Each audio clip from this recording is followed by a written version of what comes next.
يا أيها النبي اتق الله ولا تطع الكافرين والمنافقين إن الله كان عليما حكيما واتبع ما يوحى إليك من ربك إن الله كان بما تعملون خبيرا وتوكل على الله وكفى بالله وكيلا ما جعل الله لرجل من قلبين في جوفه وما جعل أزواجكم اللائي تظاهرون منهن أمهاتكم وما جعل أدعياكم أبناءكم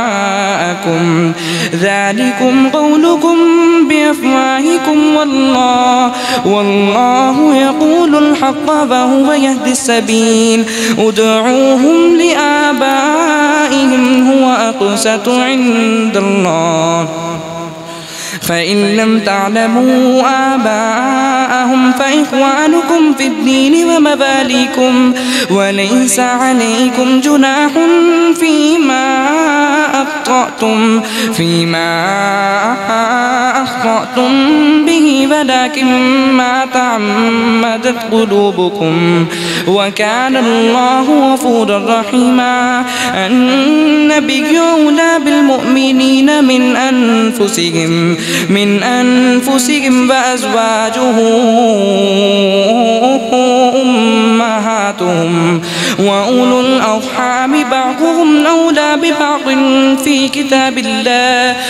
كتاب الله من المؤمنين والمهاجرين إلا أن تفعلوا إلى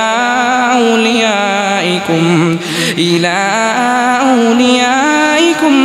معروفا كان ذلك في الكتاب مسطورا وإذ أخذنا من النبيين ميثاقهم فمنك ومن نوح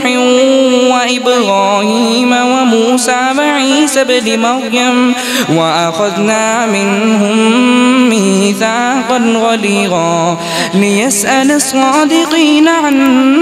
صدقهم وأعد للكافرين عذابا أليما.